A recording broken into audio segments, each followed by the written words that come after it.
Hello students, कैसे हैं आप सभी लोग। आई होप आप सभी बहुत बढ़िया होंगे। तो जल्द ही कुछ दिनों में आप लोगों के सेमेस्टर एग्जामिनेशन ऑड सेमेस्टर के जो एग्जामिनेशन है ये स्टार्ट होने जा रहे हैं। एंड इसी बात को ध्यान में रख के इस समय मैं करा रही हूँ प्रीवियस ईयर में जो आए हुए क्वेश्चन पेपर हैं उनका जो सोल्यूशन है वो डिटेल में मैं डिस्कस कर रही हूँ। ठीक है। और एक बात मैं सजेस्ट करूंगी कि पी वाई क्यू लगा के जरूर एग्जाम में जाइएगा, क्योंकि बहुत सारे टॉपिक हैं जिन पे हर साल क्वेश्चन पूछा जाता है। ठीक है। तो इसीलिए मैं बहुत इंफेसिस करती हूँ कि पी वाई क्यू जरूर एग्जाम में बच्चों को करके जाना चाहिए। ठीक है। एंड जैसा कि आपने थंबनेल में देख लिया होगा कि आज हम करने वाले हैं बीसीए का थर्ड सेमेस्टर में एक पेपर है बिजनेस इकोनॉमिक्स का। ठीक है। तो ये जो पेपर है इसका जो है 2000 दिसंबर 2023 में आया हुआ जो क्वेश्चन पेपर है इसका आज के लेक्चर में हम डिटेल सोल्यूशन डिस्कस करेंगे। ठीक है। बीसीए का बिजनेस इकोनॉमिक्स का जो पेपर है इसका 2023 का जो क्वेश्चन पेपर है वो हम डिस्कस करेंगे। ठीक। और एक बात और है, अभी 2023 का डिस्कस करूंगी, फिर उसके बाद 2022 का भी मैं डिस्कस करूंगी अगले लेक्चर में। मुझे 2024 का क्वेश्चन पेपर मिला नहीं है। ठीक। तो अगर आपके पास क्वेश्चन पेपर हो, जो लोग ये वीडियो देख रहे हैं, अगर आपके पास 2024 का बिजनेस इकोनॉमिक्स का क्वेश्चन पेपर हो तो मुझे टेलीग्राम पे भेज दीजिएगा, मैं वो भी करा दूंगी। ठीक है। मुझे मिला नहीं क्वेश्चन पेपर 2024 का। ठीक। तो चलिए स्टार्ट करते हैं। तो ये है आपका क्वेश्चन पेपर। आप जानते हैं 75 मार्क्स का क्वेश्चन पेपर आता है। 3 सेक्शन होते हैं, section A B C. Section A 15 number का होता है, 5 क्वेश्चन करने होते हैं, हर क्वेश्चन 3 नंबर का होता है। ठीक है। फिर सेक्शन बी है, 3 क्वेश्चन होते हैं, उसमें 2 करने होते हैं, 7.5 नंबर का हर एक क्वेश्चन होता है। ये सेक्शन बी भी आपका हुआ 15 नंबर का। फिर सेक्शन सी जिसमें 5 क्वेश्चन होता है, 3 करना होता है। एंड सेक्शन सी आपका होता है 15 नंबर का एक क्वेश्चन, यानी 15 इंटू 3 45 मार्क्स का। तो पूरे क्वेश्चन पेपर में बात करें तो सेक्शन सी जो है उसका 60% का वेटेज है। सेक्शन सी बहुत इंपॉर्टेंट है, वहीं से क्वेश्चन पेपर शुरू किया करिए। ठीक है। तो this is the question paper. पहले मैं क्वेश्चन पेपर दिखा देती हूँ, उसके बाद हम सॉल्यूशन डिस्कस करेंगे। सेक्शन ए 3 नंबर का हर एक क्वेश्चन है, 5 क्वेश्चन है, क्वेश्चन नंबर 1 2 एंड 3 4 5। ठीक। फिर सेक्शन बी 3 क्वेश्चन दिए हैं, 6 7 8, इसमें से 2 क्वेश्चन करने हैं, 7.5 नंबर का हर एक क्वेश्चन है। फिर आ जाते हैं सेक्शन सी पे, लॉन्ग आंसर टाइप क्वेश्चन है, 5 क्वेश्चन दिए हैं, 3 क्वेश्चन करने हैं। ठीक है। क्वेश्चन नंबर 9 10 11 12 13 थ्योरी पेपर है, बिजनेस इकोनॉमिक्स का कंप्लीटली थ्योरी पेपर है। ये तो आसानी से हो जाएगा। चलिए स्टार्ट करते हैं। तो चलिए फिर इसका सॉल्यूशन करना शुरू करते हैं। ठीक। आगे पहले सॉल्यूशन डिस्कस करने से पहले एक बात बता दूं, ये जो बिजनेस इकोनॉमिक्स है इसका पूरा पेपर जो है मैं ये जो सब्जेक्ट है ये पूरा सब्जेक्ट जो है मैं अपने चैनल पे पढ़ा चुकी हूँ। बिजनेस इकोनॉमिक्स की सेपरेट प्लेलिस्ट मेरे चैनल पे बनी हुई है। ठीक है। एंड उस प्लेलिस्ट का लिंक मैं डिस्क्रिप्शन में दे दूंगी। ठीक है। उस प्लेलिस्ट में और भी कुछ टॉपिक होंगे। ठीक है। आप अपने हिसाब से, अपने सिलेबस के हिसाब से उन टॉपिक को पढ़िएगा जो आपके सिलेबस में है, क्योंकि बिजनेस इकोनॉमिक्स में और भी कई टॉपिक आते हैं जो आपके सिलेबस में नहीं है। ठीक। तो मैं पूरी प्लेलिस्ट आपको आपके साथ ये डिस्क्रिप्शन में शेयर करूंगी। लगभग शायद 60 लेक्चर वीडियोस का वो प्लेलिस्ट है। तो आपको देख लेना होगा कि आपको अपने सिलेबस के हिसाब से पढ़ना होगा उस प्लेलिस्ट से। ठीक है। बट मैक्सिमम टॉपिक सारे मतलब हैं, बट कुछ एक्स्ट्रा टॉपिक उस प्लेलिस्ट में आपको मिलेंगे जो आपके सिलेबस में नहीं है, तो वो देख लीजिएगा। ठीक है। तो चलिए स्टार्ट करते हैं। आंसर इसका सेक्शन ए से शुरू करते हैं। सेक्शन ए का सबसे पहला क्वेश्चन जो आया हुआ है वो ये है, what do you mean by market demand. और मैं स्क्रीन को थोड़ा सा बड़ा कर लेती हूँ। ठीक है। सबसे पहला जो क्वेश्चन आया है कि what do you mean by market demand. Market demand क्या होता है। ठीक है। तो डिमांड एंड सप्लाई बहुत इंपॉर्टेंट टॉपिक है, बता दो, इकोनॉमिक्स का, जहां से क्वेश्चन आता ही आता है। लॉ ऑफ डिमांड पढ़े, लॉ ऑफ डिमांड पूछा जाता है, लॉ ऑफ सप्लाई पूछा जाता है, इंडिविजुअल डिमांड पूछा जाता है। यहाँ पे पूछा गया है मार्केट डिमांड क्या है। ठीक है। तो मार्केट डिमांड क्या होती है, it is sum of individual demand. Individual demand का जो सम होती है दैट इज मार्केट डिमांड। तो मार्केट डिमांड क्या है, total quantity of product that all consumers in a market are willing, एक बार पेन ले लेती हूँ, willing and able to buy. ये वर्ड बड़ा इंपॉर्टेंट है, एक second. willing and able to buy at a different price during a given period। तो मार्केट डिमांड क्या होती है, मार्केट डिमांड मतलब टोटल क्वांटिटी ऑफ गुड्स जो मार्केट के जितने भी कंज्यूमर हैं वो विलिंग है। पहली चीज है विलिंग, पहली कंडीशन है कि वो इच्छा उनकी है खरीदने की, प्लस दे आर एबल, दूसरी कंडीशन है कि they are able to buy. वो खरीदने के लिए उनकी इच्छा भी है, विलिंग भी है, plus they are able to buy at a different price पे over a given period of time. इसी को मार्केट डिमांड कहते हैं। तो मार्केट डिमांड क्या है? टोटल क्वांटिटी जो प्रोडक्ट की सारे कंज्यूमर खरीदना चाहते हैं, वो विलिंग भी है, इच्छा भी है, plus they are able to buy. तो इसी को कहा जाता है market demand. It is the sum of individual demand. Individual demand का सम होता है, individual demand of all the buyer. ठीक। अब मैं एक बात है, इस पे क्यों इतना एम्फेसिस कर रही हूँ। देखिए, दोनों चीजें इंपॉर्टेंट है। डिमांड की भी डेफिनेशन आए ना, तो ये जरूर लिखा जाता है, willing and able to buy, दोनों होना चाहिए। विलिंग मतलब होता है इच्छा। जैसे मेरी कुछ खरीदने की इच्छा है, तो इसको नहीं कहा जाएगा कि डिमांड है। सपोज करिए मेरी कोई फरारी खरीदने की इच्छा है, विलिंगलीनेस है, ठीक है, तो this is not demand. Willingness plus able होना चाहिए, मेरे खरीदने की क्षमता भी होनी चाहिए, मैं एबल भी हूं कि मैं फरारी खरीद सकूं, कि तब उसको कहा जाता है डिमांड। तो डिमांड में कंसीडर कब किया जाता है? जब मेरी इच्छा भी हो, प्लस मैं एबल इतना पे करने में समर्थ भी हूं, तब इसको कहा जाता है कि नाउ, मतलब इट इज अ डिमांड, ये डिमांड है। तो डिमांड के लिए दोनों वर्ड बड़े इंपॉर्टेंट है, विलिंगलीनेस एंड एबल, दोनों होना चाहिए। तो दिस इज मार्केट डिमांड। समझ में आया? एक बार स्क्रीन को क्लियर करती हूँ। तो मार्केट डिमांड क्या है? टोटल क्वांटिटी ऑफ प्रोडक्ट जो सारे कंज्यूमर एबल है एंड विलिंग है बाय करने के लिए at different price over a given period is called market demand. ये सम होता है of individual demand of all the consumer. अगला क्वेश्चन देखते हैं। अगला क्वेश्चन है कि define fix cost. Fix cost क्या होती है? ठीक है। तो कॉस्ट का एक बहुत वाइड टॉपिक है आपकी इकोनॉमिक्स में, जिसमें आप डिफरेंट टाइप की कॉस्ट पढ़ेंगे, short run cost, long run cost, वो सब भी पढ़ेंगे। तो यहाँ पे पूछा गया है कि फिक्स कॉस्ट क्या होती है। कॉस्ट एनालिसिस भी आपके उसमें है, इसमें ग्राफ वगैरह बनते हैं, आपके सिलेबस में है। ठीक है। तो फिक्स कॉस्ट पूछा गया है क्या होती है। तो फिक्स कॉस्ट नाम से ही समझ में आ रहा है, वो cost which remain fix with the level of activity. मतलब वो कॉस्ट जो फिक्स रहती है, वो वेरी नहीं करती है with the level of activity. इसका मतलब है कि आप अपनी फैक्ट्री में 10 यूनिट का प्रोडक्शन करें, 20 यूनिट का करें, 30 यूनिट का करें, 40 यूनिट का करें, वो खर्चा जो फिक्स रहता है, वो वेरी नहीं करता है, उन खर्चों को कहा जाता है फिक्स कॉस्ट। ठीक। अब एक और बात है कि up to a certain level, एक सर्टेन लेवल तक ये खर्चे फिक्स रहते हैं, उसके बाद ये वेरी कर जाते हैं। ठीक है। जैसे एग्जांपल के लिए, आप चाहे अपने फैक्ट्री में 10 यूनिट का प्रोडक्शन करें, 20 यूनिट का करें, फैक्ट्री का जो रेंट है, फैक्ट्री का जो इंश्योरेंस है, आपने कुछ गार्ड रखा है, गेट पे गार्ड है, ठीक है, उसकी जो सैलरी है वो उतनी ही जाएगी, चाहे फैक्ट्री में 10 यूनिट का करो, चाहे 20 यूनिट का करो। तो वही है, फिक्स कॉस्ट क्या होती है? वो कॉस्ट जो चेंज नहीं करती है with the level of activity, उसे कहते हैं फिक्स कॉस्ट। ये कांस्टेंट रहती है। ठीक है। जैसे रेंट हुआ, इंश्योरेंस हुआ, सैलरी हुआ, ठीक है, ये सब होता है। अगला जो टर्म है 3 नंबर में आपको बताना है, explain economies of scale. Economy of scale क्या होता है? देखिए, ये वर्ड है इकोनॉमी ऑफ स्केल। ठीक है। स्केल मतलब कि प्रोडक्शन का लेवल आप बढ़ाते जा रहे हैं। ठीक है। तो इकोनॉमी ऑफ स्केल बेसिकली, इसको रटने की कोशिश मत करिएगा, देखिए यहीं से इसका मतलब निकल रहा है, ये ऊपर चला गया। सेकंड में इसको पेन ले लेती हूँ।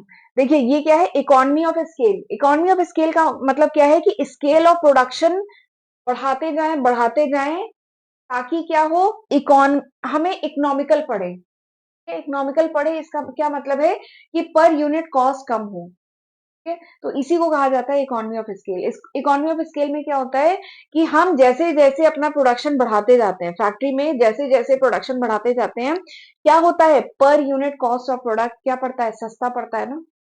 पहले उसी फैक्ट्री में 10 यूनिट बनते थे, तब शायद एक प्रोडक्ट की कॉस्ट आती थी 10 रुपए, पर अब उसी की जगह अगर हम 20 यूनिट प्रोड्यूस करेंगे, तो शायद पर यूनिट जो प्रोडक्ट की कॉस्ट है वो 8 रुपए आएगी। क्यों 8 रुपए आएगी? क्योंकि जो फिक्स खर्चे हैं वो तो उतने ही जाने हैं, चाहे आप 10 यूनिट बनाइए, चाहे 20 यूनिट फैक्ट्री में बनाइए। ठीक है। तो इसी कॉन्सेप्ट को कहा जाता है इकोनॉमी ऑफ स्केल। तो इकोनॉमी ऑफ स्केल क्या है? This is the cost advantage जो फर्म एक्सपीरियंस करती है when it increases its production, जब फर्म अपना प्रोडक्शन बढ़ाती है। जब आउटपुट बढ़ता जाता है, यानी प्रोडक्शन बढ़ता है, तो एवरेज कॉस्ट पर यूनिट क्या होती है, कम होती जाती है। ठीक है। पर यूनिट कॉस्ट क्या होती है, कम होती जाती है। क्यों कम होती जाती है? क्योंकि अब आप पहले केवल 10 प्रोडक्ट के लिए रॉ मटेरियल खरीद रहे थे, अब आप बल्क में 20 प्रोडक्ट के लिए खरीदेंगे। तो जब आप बल्क में शॉपिंग करेंगे, परचेजिंग करेंगे, तो क्या होगा, जहां से आप खरीद रहे हैं वो आपको डिस्काउंट दे देगा ना। डिस्काउंट देगा ना, जब आप बल्क में खरीदते हैं तो डिस्काउंट थोड़ा मिलता है, ज्यादा डिस्काउंट मिलता है। तो आप बल्क परचेजिंग करेंगे रॉ मटेरियल की जो आपको सस्ती पड़ेगी। अब आप मशीनरीज को बेटर यूटिलाइज कर पाएंगे। मशीनरी लगवाई आपने करोड़ों की या लाखों की मशीनरी लगवाई है और वो बंद, मतलब नहीं, आप उससे उसे कम यूटिलाइज कर रहे थे, बट ज्यादा प्रोडक्शन करेंगे तो आप उसे ज्यादा यूटिलाइज करेंगे। लेबर्स, जो स्पेशलाइजेशन ऑफ लेबर है, अब आप लेबर को भी अच्छे से यूज कर पाएंगे। ठीक है, लेबर का भी जो टैलेंट है उसको यूज कर पाएंगे। इफिशिएंट प्रोडक्शन टेक्निक, अब आप और ज्यादा इफिशिएंट प्रोडक्शन टेक्निक यूज कर पाएंगे। तो इससे क्या है, per unit cost of product जो है कम आएगी। तो इसी को कहा जाता है economy of scale. Economy of scale and diseconomy of scale बहुत इंपॉर्टेंट टॉपिक है, ये भी जो कर लीजिएगा, वीडियो बनाया हुआ है वो पढ़िएगा। अगला क्वेश्चन क्या है कि शॉर्ट रन कॉस्ट एनालिसिस, मैं बताई थी ना कॉस्ट एनालिसिस आपके सिलेबस में है। शॉर्ट रन लॉन्ग रन दोनों पढ़ना है, इसका ग्राफ बनता है। तो शॉर्ट रन कॉस्ट एनालिसिस में बेसिकली हम कॉस्ट के बिहेवियर को स्टडी करते हैं, कॉस्ट का एनालिसिस करते हैं, specially when one input is fix, specially जब एक इनपुट फिक्स हो। इनपुट आउटपुट समझ रहे हैं ना? इनपुट मतलब प्रोडक्शन में कुछ इनपुट जाता है, कैपिटल जाता है, लैंड जाता है, लेबर जाता है, इनपुट आप देते हैं। ठीक है, प्रोडक्शन करना है तो कुछ इनपुट डालना पड़ेगा ना, पैसा लगेगा, कैपिटल लगेगा, लैंड लगेगा, लेबर लगेगा, क्या टेक्नोलॉजी लगेगी, वो इनपुट हुआ, फिर आउटपुट निकलेगा। ठीक है, तो शॉर्ट रन कॉस्ट एनालिसिस में basically we study the behaviour of cost when at least one input is fix, जब एक इनपुट फिक्स हो तो जो बिहेवियर ऑफ कॉस्ट की जो स्टडी की जाती है उसको शॉर्ट रन कॉस्ट एनालिसिस कहते हैं। और जो वन इनपुट जो फिक्स होता है वो जनरली कैपिटल होता है। ठीक है, अब शॉर्ट रन कॉस्ट का शॉर्ट रन जो कॉस्ट एनालिसिस होता है उसमें क्या क्या आता है, fixed cost, variable cost, total cost, average cost, marginal cost, तो ये सारी चीजें आती हैं। फिक्स कॉस्ट तो जानते हैं, अभी बताया था ऊपर। फिक्स कॉस्ट क्या होती है, वो cost which remain fix with the level of activity. Cost that remain constant, जो फिक्स होती है। वेरिएबल कॉस्ट यानी वो खर्चे which varies with the level of activity, यानी जैसे जैसे आप प्रोडक्शन बढ़ाते जाएंगे तो कुछ खर्चे होते हैं जो बढ़ते जाते हैं ना, जैसे आप जितना ज्यादा प्रोडक्शन करेंगे रॉ मटेरियल उतना ज्यादा लगेगा। ठीक है, तो वो वेरिएबल कॉस्ट। टोटल कॉस्ट क्या होती है, दोनों का सम होती है। एवरेज कॉस्ट तो जानते हैं, total cost divide by number of unit. Marginal cost क्या होती है, देखिए मार्जिनल कॉस्ट बनी है, मार्जिन, मार्जिन मतलब होता है वन, तो एक एडिशनल यूनिट प्रोड्यूस करने में जो खर्चा आया है that is called marginal cost. ठीक है, ये बात समझ में आई? एक मार्जिन, मार्जिन मतलब होता है वन, तो एक एडिशनल यूनिट आपने प्रोड्यूस की, ठीक है, तो जो खर्चा आया that is called marginal cost. ये भी बहुत पूछा जाता है। एग्जाम्पल बताती हूँ, जैसे सपोज करिए आपने 100 यूनिट बनाई। ठीक है, 100 यूनिट बनी 200 रुपए में, 100 यूनिट बनी 200 रुपए में।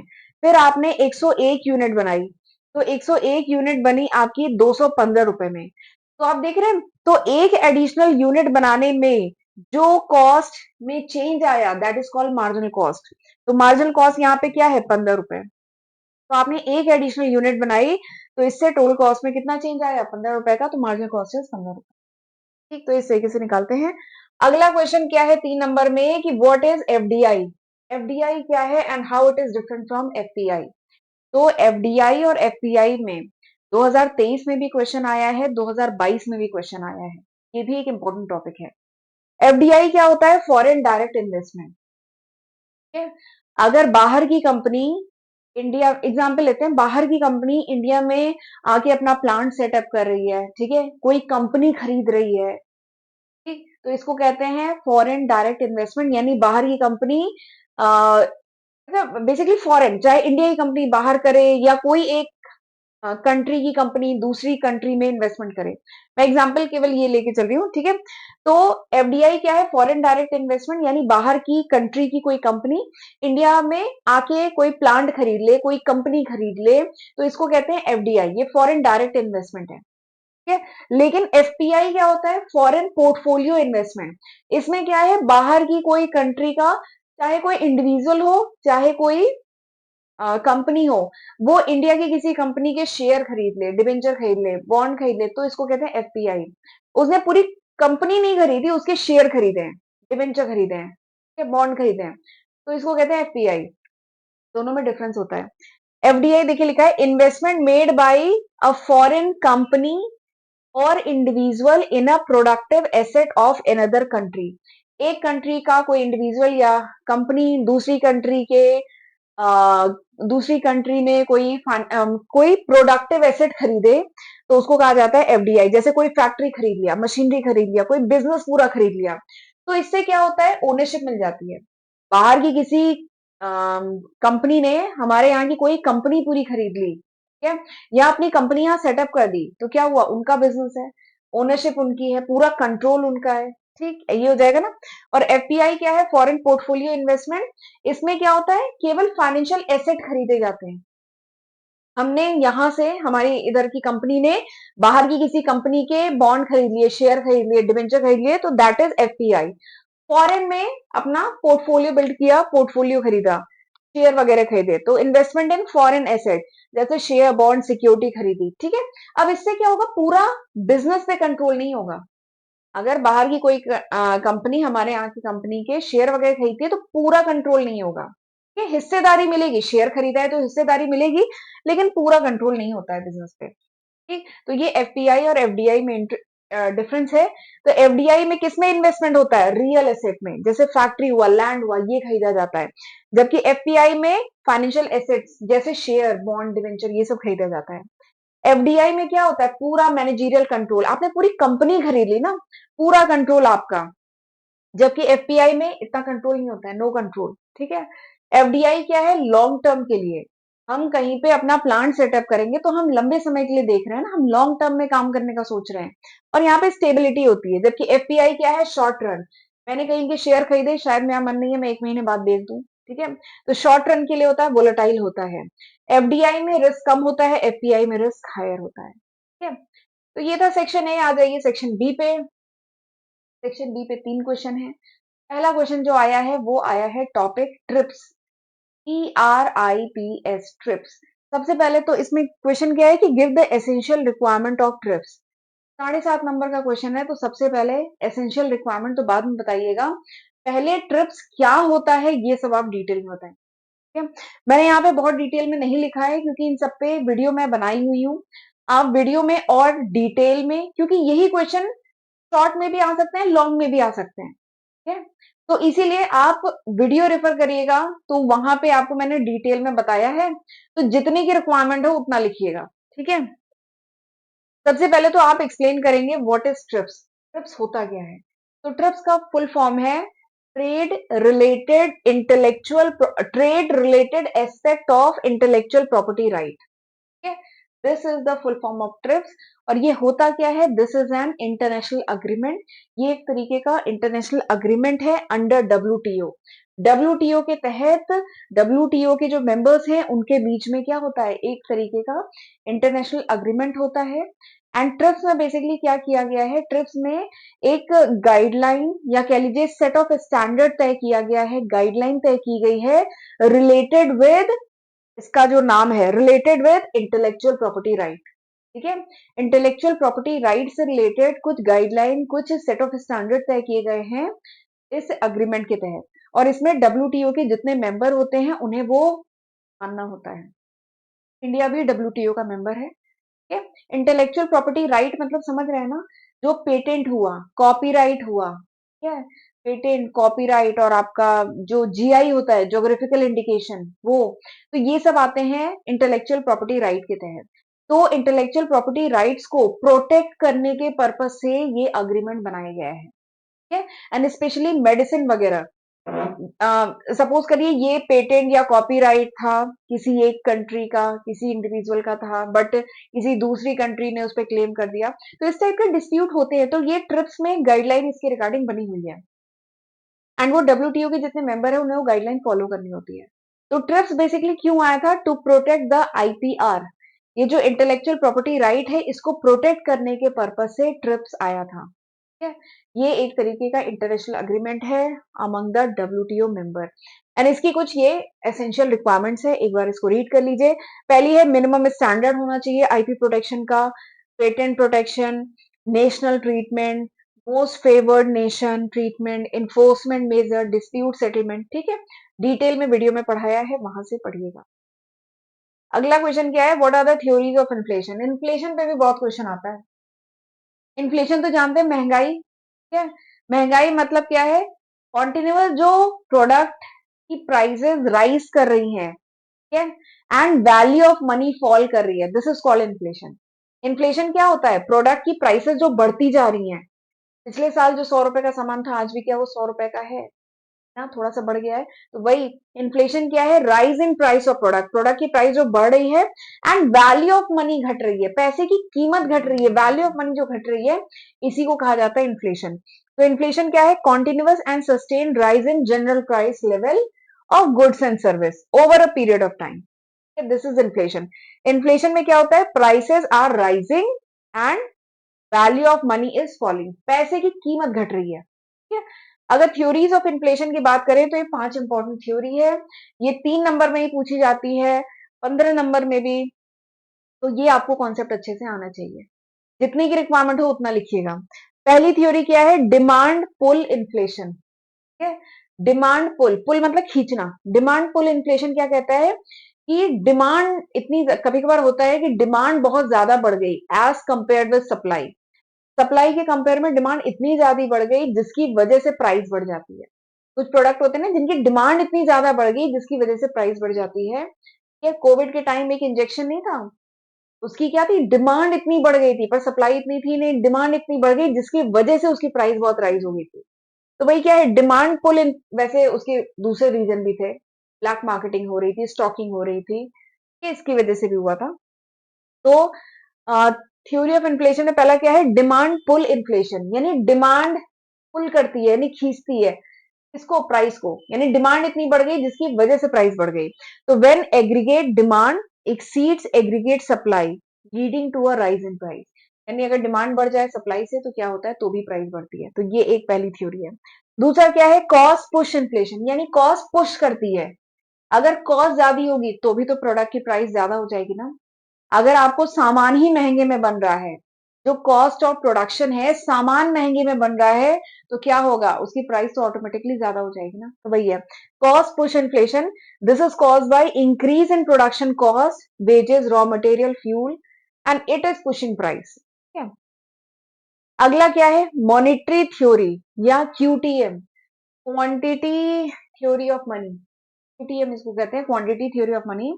अगर इकोनॉमी में सप्लाई ऑफ मनी बढ़ जाए, ठीक है, मनी सप्लाई बढ़ जाए, आरबीआई इसको कंट्रोल करता है, अगर मनी की सप्लाई बढ़ जाए इकोनॉमी में तो भी प्राइस बढ़ जाती है। तो यही है क्यूटीएम थ्योरी। तो ये है मॉनेटरी थ्योरी। ये क्या कहती है? Inflation result from excessive growth in money supply. Money supply बढ़ जाए तो भी तो क्या होता है? मनी सप्लाई बढ़ जाए तो भी क्या होता है? इन्फ्लेशन आता है।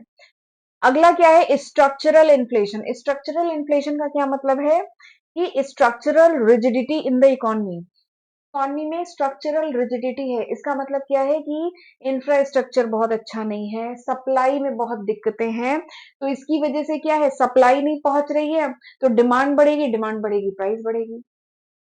ठीक है। इंफ्रास्ट्रक्चर बढ़िया नहीं है तो सामान पहुंच ही नहीं पा रहा है मार्केट तक। ठीक है।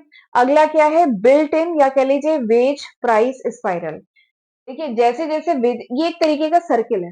वेज बढ़ेगी, ठीक है, लोगों की वेजेस बढ़ी, लोगों ने शॉपिंग ज्यादा की, शॉपिंग ज्यादा की, डिमांड बढ़ी, डिमांड बढ़ी तो प्राइस बढ़ी, प्राइस बढ़ी तो लोगों को खरीदने के लिए जहां वो नौकरी कर रहे हैं वो बोलेंगे हमारी वेजेस बढ़ाओ, फिर वेजेस बढ़ी तो उन्होंने शॉपिंग की, डिमांड बढ़ाई, डिमांड बढ़ाई तो प्राइस बढ़ाई। तो ये पूरा सर्किल है। तो वही है वेज प्राइस स्पाइरल। तो ये भी एक कारण है इन्फ्लेशन का। ठीक है। तो these are the 5 theories of inflation. Next है what are the characteristic of perfect competition. जो परफेक्ट कंपटीशन मार्केट है इसके फीचर्स बताने हैं। तो ये क्वेश्चन भी बहुत इंपॉर्टेंट है। मार्केट 4 टाइप का होता है। मार्केट स्ट्रक्चर एक टॉपिक है आपके सिलेबस में। मार्केट 4 टाइप का होता है। एक होता है perfect competition market, monopoly market, monopolistic market and oligopoly market. 4 तरीके का, बेसिक 4 तरीके का होता है। वैसे इसमें और भी होते हैं, डुओपोली होता है और भी कई है, बट बेसिक 4 तरीके का है। तो इसमें बोला गया है परफेक्ट कंपटीशन मार्केट के फीचर्स बताइए। तो सबसे पहले तो ये समझ लेते हैं कि परफेक्ट कंपटीशन मार्केट होता क्या है। तो देखिए परफेक्ट कंपटीशन मार्केट वो मार्केट स्ट्रक्चर है जहां पे बहुत सारे large number of small buyer हैं, यानी छोटे छोटे सेलर हैं, बायर नहीं, छोटे छोटे सेलर हैं, लार्ज नंबर ऑफ, बहुत सारे छोटे छोटे सेलर है, और ये क्या कर रहे हैं? आइडेंटिकल प्रोडक्ट बेच रहे हैं। ठीक है। इसका बहुत बढ़िया एग्जांपल है सब्जी मार्केट। सब आलू प्याज टमाटर सब बेच रहे हैं। ठीक है। सबके पास क्या है? प्रोडक्ट सेम है, सबका आलू टमाटर प्याज देखने में सब एक जैसा है, एक ही प्रोडक्ट बेच रहे हैं। ठीक है, और लार्ज नंबर ऑफ सेलर है, ठीक है, खूब लार्ज नंबर ऑफ बायर भी है, लार्ज नंबर ऑफ सेलर भी है, खूब सारे लोग हैं जो बेच रहे हैं, होमोजीनियस प्रोडक्ट बेच रहे हैं, फ्री एंट्री एग्जिट है, मतलब कोई भी आके अपनी दुकान लगा ले और फिर जब मन नहीं है दुकान अपनी हटा ले, ठीक है। और एक चीज और है, दे can not decide the price, वो प्राइस नहीं डिसाइड करते हैं, डिमांड सप्लाई के बेसिस पर प्राइस डिसाइड होती है। अगर किसी आलू प्याज टमाटर बेचने वाले ने अपनी प्राइस बहुत ज्यादा रख ली तो क्या आप वहां से सामान खरीदेंगे? नहीं, आप दूसरी शॉप से खरीदेंगे, फिर किसी तीसरी शॉप से खरीदेंगे, क्योंकि सब आइडेंटिकल प्रोडक्ट बेच रहे हैं, तो फिर यहाँ पर हमें अगर एक शॉप पे प्राइस ज्यादा किसी ने कोट की है तो हम दूसरे शॉप पे चले जाएंगे। तो यहाँ पे they can not decide the price, वो प्राइस नहीं डिसाइड करते हैं, they are the price taker not price giver, वो प्राइस गिवर नहीं होते, प्राइस टेकर होते हैं। डिमांड सप्लाई के बेसिस पे प्राइस डिसाइड होती है, ठीक है। तो ये कुछ खास बातें हैं परफेक्ट कंपटीशन की। तो परफेक्ट कंपटीशन मार्केट वो मार्केट स्ट्रक्चर है जहां पे large number of small buyer and seller होते हैं, वो सेल कर रहे हैं identical product. No single buyer या seller can influence the price, कोई भी सिंगल बायर या सेलर प्राइस को इन्फ्लुएंस नहीं कर सकता है। प्राइस कैसे डिटरमाइन होती है? डिमांड सप्लाई के बेसिस पे। और जो फर्म होती है, कह लीजिए जो सेलर होता है, वो प्राइस टेकर होता है, प्राइस मेकर नहीं होता है, ठीक। अब इसके फीचर्स की बात करें तो पहला फीचर है large number of buyer seller, दूसरा फीचर क्या हो गया? होमोजीनियस प्रोडक्ट होते हैं। अगला क्या है? फ्री एंट्री एग्जिट होती है। अगला क्या है? Perfect knowledge. परफेक्ट नॉलेज का मतलब क्या है? हमें पूरी परफेक्ट नॉलेज है, आलू प्याज टमाटर कोई मतलब बेसिक चीजें यहाँ पे बिकती हैं, ठीक है। तो इस टाइप के परफेक्ट कंपटीशन मार्केट में बेसिक चीजें होती हैं जिसकी परफेक्ट नॉलेज होती है बायर को, ठीक है। फुल इंफॉर्मेशन होती है हमें, प्राइस के बारे में, मार्केट के बारे में फुल इंफॉर्मेशन होती है। और यहाँ पे they are the price taker, वो प्राइस टेकर होता है सेलर। परफेक्ट मोबिलिटी होती है, मोबिलिटी परफेक्ट होती है, इसका क्या मतलब है? जो फैक्टर ऑफ प्रोडक्शन है, लेबर हुआ, कैपिटल हुआ, ये फ्रीली मूव कर सकता है, गवर्नमेंट का कोई इंटरवेंशन नहीं होता, नो गवर्नमेंट इंटरवेंशन, क्या मतलब गवर्नमेंट प्राइस या आउटपुट नहीं डिसाइड करती है, मार्केट फोर्स के बेसिस पर डिसाइड होता है। आ जाते हैं सेक्शन सी पे। सेक्शन सी में ये सारे क्वेश्चन है, 5 क्वेश्चन इन करने हैं, जल्दी जल्दी आगे बढ़ते हैं क्योंकि वीडियो आप रेफर करिएगा, वहां पे डिटेल में बताया है। देखिए, ये कराने का पर्पस ये है कि थोड़ा सा आइडिया लग जाए किस टाइप के क्वेश्चन आते हैं, इसी में से काफी क्वेश्चन रिपीट होंगे, प्लस आपका रिवीजन हो जाएगी, ये पर्पस है, ठीक है। पहला क्वेश्चन क्या है? Describe money cost, real cost and opportunity cost of production, ठीक है। तो मनी कॉस्ट क्या होती है? मनी कॉस्ट मतलब वो सारे एक्सप्लिसिट खर्चे जो होते हैं प्रोडक्शन होने में, ठीक है, कोई प्रोडक्ट बन रहा है तो जितने सारे खर्चे होते हैं वो सब कहते हैं मनी कॉस्ट। तो money cost basically actual explicit expenses paid in term of money for production, production के लिए मनी के टर्म में जितने भी खर्चे किए जाते हैं वो सब कहे जाते हैं मनी कॉस्ट। जैसे वेजेस हुआ, रॉ मटेरियल हुआ, रेंट हुआ, इलेक्ट्रिसिटी, मनी कॉस्ट, ठीक है। रियल कॉस्ट क्या होता है?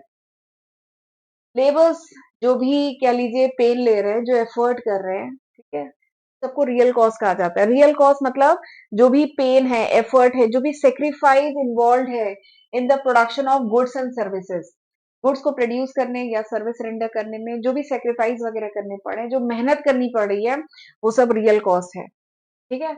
अगला क्या है? Opportunity cost.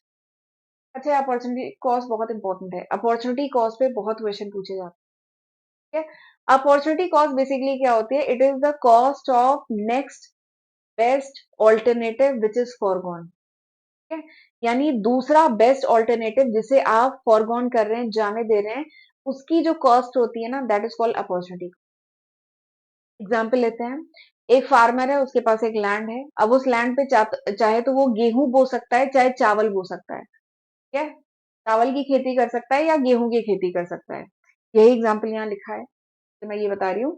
तो सपोज करिए उसने गेहूं की खेती की, तो चावल की खेती, गेहूं की खेती से अब वो क्या चूज करेगा? जिसमें उसकी कमाई ज्यादा होगी वो चूज करेगा वो। तो सपोज करिए गेहूं में उसकी ज्यादा कमाई थी, ठीक है, तो उसने गेहूं चूज किया कि मैं इस लैंड पे गेहूं की खेती करूंगा, ठीक है। तो नेक्स्ट बेस्ट ऑल्टरनेटिव क्या था? चावल की खेती। तो उसने जो चावल की खेती से जो फायदा हो सकता था, जो रेवेन्यू हो सकता था, उसने उसे क्या किया? फॉरगॉन किया ना, जाने दिया ना। तो इसी को कहा जाता है अपॉर्चुनिटी कॉस्ट, जो कॉस्ट वो फॉरगॉन कर रहा है, नेक्स्ट बेस्ट ऑल्टरनेटिव जो वो फॉरगॉन कर रहा है, that is called opportunity cost. तो opportunity cost is the value of the next best alternative जो वो सेक्रीफाइस कर रहा है, जब वो चॉइस कर रहा है, जो सेक्रीफाइस कर रहा है इसी को कहा जाता है अपॉर्चुनिटी कॉस्ट।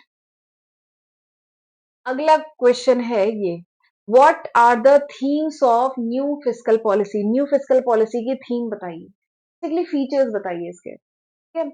तो फिस्कल पॉलिसी क्या होती है? फिस्कल पॉलिसी बेसिकली गवर्नमेंट के revenue revenue and expenditure, government के जो जो खर्चे हैं, गवर्नमेंट को जो जो रेवेन्यू हो रहा है उससे रिलेटेड जो पॉलिसी होती है that is called fiscal policy. Government जो टैक्स स्ट्रक्चर वगैरह डिसाइड करती है वो सब भी फिस्कल पॉलिसी के तहत आता है। तो fiscal policy is the use of government revenue and expenditure to influence the overall economic activity of a country. यानी फिस्कल पॉलिसी बेसिकली वो पॉलिसी होती है गवर्नमेंट की which is related with the government revenue and government expenditure, या spending से related होती है, जिससे गवर्नमेंट जो है जिससे ओवरऑल जो हमारे इकोनॉमिक स्ट्रक्चर है, इकोनॉमी है, उस पर इम्पैक्ट पड़ता है, इकोनॉमिक ग्रोथ होती है, ठीक है। तो उसके रिगार्डिंग गवर्नमेंट जो पॉलिसी बनाती है that is called fiscal policy. Fiscal policy में गवर्नमेंट के टैक्स पॉलिसी आती है, गवर्नमेंट की स्पेंडिंग पॉलिसी आती है, ठीक है। फिस्कल पॉलिसी से गवर्नमेंट इन्फ्लेशन कंट्रोल करने की कोशिश करती है, अनएम्प्लॉयमेंट कम करने की कोशिश करती है, इकोनॉमिक ग्रोथ, इनकम डिस्ट्रीब्यूशन, ये सब कुछ पर्पस होते हैं फिस्कल पॉलिसी के, ठीक है। अब इसके मेजर थीम क्या है फिस्कल पॉलिसी की? सबसे पहली है रेवेन्यू जनरेशन, ठीक है। थीम या कह लीजिए ऑब्जेक्टिव क्या है, फीचर्स क्या है फिस्कल पॉलिसी के? पहले क्या है? Revenue generation. गवर्नमेंट का एम होता है कि रेवेन्यू ज्यादा से ज्यादा जनरेट हो, ठीक है। उसके रिगार्डिंग गवर्नमेंट पॉलिसी बनाती है ताकि उस रेवेन्यू को गवर्नमेंट इकोनॉमी के डेवलपमेंट के लिए यूज कर सके, ठीक है। तो टैक्स प्लस नॉन टैक्स जो सोर्सेस हैं जहां से गवर्नमेंट को रेवेन्यू आता है, गवर्नमेंट की कोशिश होती है कि उस रेवेन्यू को और ज्यादा इंक्रीज करे। तो ये पहला है रेवेन्यू जनरेशन। दूसरा एक्सपेंडिचर मैनेजमेंट। एक्सपेंडिचर मतलब खर्चा, अननेसेसरी का अगर कोई गवर्नमेंट खर्चा कर रही है तो उन सबको कट करना, ये भी फिस्कल पॉलिसी में होता है कि reducing wasteful expenditure and improve efficiency, ठीक है। अगला क्या है? Fiscal deficit reduction. Fiscal deficit मतलब होता है कि अगर खर्चे ज्यादा हैं इनकम कम है तो इसको कहते हैं फिस्कल डिफिसिट, ठीक है। खर्चे ज्यादा इनकम कम तो this is called fiscal deficit. तो गवर्नमेंट की कोशिश होती है कि फिजिकल डिफिसिट जो है उसको रिड्यूस करें, ठीक है, गवर्नमेंट की बोरोइंग कम हो। अगला क्या है? Promote economic growth, economic growth बढ़े, इंफ्रास्ट्रक्चर, एजुकेशन, हेल्थ, इन सब पे ज्यादा फोकस हो। अगला क्या है? Tax reform. वैसे तो जीएसटी आ गया है बट जीएसटी को और ज्यादा सिंप्लीफाई किया जाए, ये है। अगला क्या है? सोशल वेलफेयर, यानी जो स्पेंडिंग करे वो सोशल वेलफेयर के लिए करे, पावर्टी को कम करने के लिए एम्प्लॉयमेंट इसकी स्कीम लाएं, सोशल सिक्योरिटी प्रोवाइड करें। अगला क्या है? स्टेबिलिटी एंड इन्फ्लेशन कंट्रोल, यानी प्राइस स्टेबिलिटी बनी रहे, कि इन्फ्लेशन महंगाई कंट्रोल में रहे। तो ये सब फिस्कल पॉलिसी के फीचर्स हैं। अगला जो डिस्कस करना है आपको that is EXIM policy. Question number 11 क्या है? एग्जिम पॉलिसी इन इंडिया, इसको डिस्कस करना, इंडिया नहीं इन डिटेल को डिस्कस करना है, ठीक है। एग्जिम पॉलिसी क्या होती है? एक्सपोर्ट इंपोर्ट पॉलिसी जो होती है ना that is EXIM policy. EXIM policy क्या है? एक्सपोर्ट इंपोर्ट पॉलिसी, या जिसको फॉरेन ट्रेड पॉलिसी भी कहते हैं। तो बेसिकली ये पॉलिसी क्यों आई है? To regulate and promote the foreign trade of India. India का फॉरेन ट्रेड बढ़े, प्लस वो रेगुलेट रहे और प्रमोट हो और ज्यादा बढ़े, एक्सपोर्ट ज्यादा है ज्यादा हो, और इंपोर्ट हो लेकिन मेन मेन चीजों का ही केवल इंपोर्ट हो, ठीक है। तो इसके फीचर्स की अगर हम बात करें तो पहला फीचर क्या है? Promotion of export. एक्सपोर्ट को और प्रमोट गवर्नमेंट कर रही है, जिसके लिए गवर्नमेंट ने एससी जेड स्टैब्लिश किए हैं। एक्सपोर्ट सब्सिडी गवर्नमेंट प्रोवाइड करती है। दूसरा क्या है? लिबरलाइजेशन। गवर्नमेंट अब लिबरल हो गई है, लिबरल मतलब होता है उदारवाद, ठीक है। रिस्ट्रिक्शंस गवर्नमेंट ने कम कर दिए हैं, ठीक है, ताकि इंपोर्ट भी हो एक्सपोर्ट भी हो, इंपोर्ट इंपॉर्टेंट चीजों का हो और एक्सपोर्ट हो। अगला क्या है? Encouragement of MSME. एमएसएमई मतलब होता है micro small and medium enterprises, ठीक है। इनको और ज्यादा इंकरेज गवर्नमेंट कर रही है, स्मॉल एक्सपोर्टर्स को प्रमोट कर रही है, क्रेडिट फैसिलिटी प्रोवाइड कर रही है। अगला क्या है? Diversification of trade. Trade diversification हो यानी ऐसे कंट्रीज के साथ भी ट्रेड हो जहां इससे पहले नहीं हो रहा था, ऐसे प्रोडक्ट का भी ट्रेड हो इंटरनेशनल लेवल पे जिन प्रोडक्ट का नहीं हो रहा था, जैसे हैंडलूम हुए, हैंडीक्राफ्ट हुए, ठीक है, टेक्सटाइल हुआ। Next is import regulation. Import जो है रेगुलेटेड हो, ठीक है, smooth smooth import of raw material हो, ये कुछ चीजें उसे इंपोर्ट करनी होगी, जैसे रॉ मटेरियल है या कुछ एडवांस मशीनरी है, तो उन चीजों का इंपोर्ट हो और वो स्मूथली हो जाए। इम्प्रूव कॉम्पिटिटिवनेस यानी स्टैंडर्ड जो क्वालिटी है हमारे यहाँ के प्रोडक्ट की, उसकी क्वालिटी मेंटेन रहे ताकि इंडिया जो है ग्लोबल लेवल पे कॉम्पिटिटिव पोजीशन पे रह सके। ठीक है, तो ये सारे स्टेप गवर्नमेंट कर रही है ताकि कह लीजिए इंडिया का फॉरेन ट्रेड और ज्यादा बूस्ट हो। ठीक। क्वेश्चन नंबर 12, अगला क्वेश्चन देखते हैं। अगला क्वेश्चन है explain the output determination under under the condition of monopolistic competition. Monopolistic competition में आपको आउटपुट डिटर्मिनेशन एक्सप्लेन करना है। ठीक है, तो मैंने बताया था मार्केट स्ट्रक्चर बहुत इंपॉर्टेंट टॉपिक है। 4 टाइप के मार्केट होते हैं और इन पे क्वेश्चन आता ही है। देखिए, परफेक्ट कंपटीशन मार्केट पे पूछ लिया और ये मोनोपोलिस्टिक जो कंपटीशन मार्केट है उस पे क्वेश्चन आया है। तो आपको आउटपुट डिटर्मिनेशन का इसका ग्राफ बनता है, वो आपको डिटेल में एक्सप्लेन करना होगा। वीडियो इस पे बनाया हुआ है जिसमें मैंने ग्राफ भी बनाया है, एंड आउटपुट डिटर्मिनेशन कैसे किया जाता है वो सब उसमें डिटेल में ग्राफ के साथ समझाया है। ठीक है, तो वो आप उस वीडियो से रेफर करिएगा। बाकी शॉर्ट में मैंने आपको यहाँ पे बता दिया है कि इसमें जो आउटपुट डिटर्मिनेशन है ये short run and long run में स्टडी किया जाता है। एंड इक्विलिब्रियम आउटपुट किस पे आता है, where M R equals to M C. Monopolistic competition market में इक्विलिब्रियम आउटपुट कब होता है, जब M R equals to M C होता है। ये जो चीज है M R equals to M C, this is very important. M R क्या होता है, मार्जिनल रेवेन्यू। जब marginal revenue and marginal cost बराबर होते हैं तब मोनोपोलिस्टिक कंपटीशन मार्केट में इक्विलिब्रियम आउटपुट प्रोड्यूस होता है। ठीक है, तो ये आप वहां से पढ़िएगा। अगला बहुत बेसिक क्वेश्चन है और आखिरी क्वेश्चन है कि explain the causes of unemployment in India.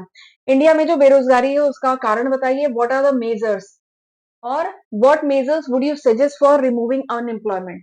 Unemployment को रिमूव करने के लिए क्या सजेशंस आप देंगे। तो बहुत बेसिक क्वेश्चन है। अनएम्प्लॉयमेंट के कारण क्या है, पॉपुलेशन ग्रोथ। इंडिया में जो इतनी पॉपुलेशन बढ़ी जा रही है तो इसकी वजह से क्या है, देखिए जॉब तो लिमिटेड है। गवर्नमेंट जॉब की बात करें तो वो तो और लिमिटेड है। तो जॉब्स लिमिटेड है लेकिन पॉपुलेशन इतनी ज्यादा है तो जिसके कारण भी अनएम्प्लॉयमेंट है। दूसरा क्या है, seasonal nature of agriculture. Agriculture का सीजनल नेचर है, यानी कुछ समय ऐसा रहता है जिस समय खेती नहीं होती है, तो इसकी वजह से भी अनएम्प्लॉयमेंट है। लो इंडस्ट्रियल ग्रोथ, वैसे इंडस्ट्रीज की ग्रोथ तो हो रही है, बहुत इंडस्ट्रियलाइजेशन हो रहा है, ग्रोथ हो रही है, लेकिन उसमें जॉब अपॉर्चुनिटी इतनी ज्यादा नहीं बढ़ रही है। क्यों, क्योंकि अब मशीनों से बहुत ज्यादा काम हो रहा है। और अब तो आप जान रहे हैं एआई आ गया है, 10 लोगों का काम अकेले एआई, बहुत सारे काम है जो कई लोगों का काम अकेले एआई कर दे रहा है। ठीक है, तो इससे जॉब अपॉर्चुनिटी बहुत ज्यादा नहीं बढ़ रही है। ठीक है, थोड़ा सा आउटडेटेड टेक्नोलॉजी है जिसकी वजह से भी कह लीजिए क्या बोलते हैं, अनएम्प्लॉयमेंट है। अगला क्या है, lack of skill and education. इसका क्या मतलब है, there is a mismatch between requirement and supply. यानी जो रिक्वायरमेंट, जो स्किल सेट चाहिए वैसी रिक्वायरमेंट फुलफिल हो नहीं पा रही है, वैसा टैलेंट है नहीं, तो उसकी वजह से भी अनएम्प्लॉयमेंट है। Under development of rural area, जो रूरल एरिया है वो अंडर डेवलप्ड है, वहां के लोगों को एजुकेशन वगैरह नहीं मिल पा रही है, ये प्रॉपर चीजें नहीं हो पा रही हैं जिसकी वजह से भी अनएम्प्लॉयमेंट है। इकोनॉमिक ग्रोथ स्लो है कंपेटिवली, वैसे पहले के कंपेयर में बात करें अब इकोनॉमिक ग्रोथ बहुत हाई है पहले के कंपेयर में, लेकिन स्टिल जो अनएम्प्लॉयमेंट की प्रॉब्लम है वो अभी भी एग्जिस्ट कर रही है। बहुत एम्प्लॉयमेंट मिले हैं बट अभी भी अनएम्प्लॉयमेंट की प्रॉब्लम है। ठीक है, तो इसको आप रिमूव करने के लिए क्या क्या मेजर हो सकते हैं, सबसे पहला development of agriculture and rural industry. जो एग्रीकल्चर इंडस्ट्री है, रूरल इंडस्ट्री है, कॉटेज इंडस्ट्री है, ये जो लघु उद्योग जिसको कहते हैं, कॉटेज इंडस्ट्री है, एमएसएमई जो micro small and medium enterprise है, इन सबको और ज्यादा प्रमोट करने की जरूरत है अगर अनएम्प्लॉयमेंट हटाना है तो। स्किल डेवलपमेंट प्रोग्राम और गवर्नमेंट कर रही है, बहुत सारे skill development program government run कर रही है जिसके तहत जो यूथ है उसको वोकेशनल ट्रेनिंग दी जा रही है, स्किल डेवलपमेंट ट्रेनिंग दी जा रही है। ठीक है, तो ये किया जा सकता है। इंडस्ट्रियल एक्सपेंशन, इंडस्ट्री को और ज्यादा एक्सपेंड करें, और ज्यादा इंडस्ट्रियलाइजेशन करें, प्लस स्टार्टअप्स को प्रमोट करें। ये एक तरीका है जो बहुत हो रहा है, इसीलिए स्टार्टअप इंडिया का कॉन्सेप्ट आया था।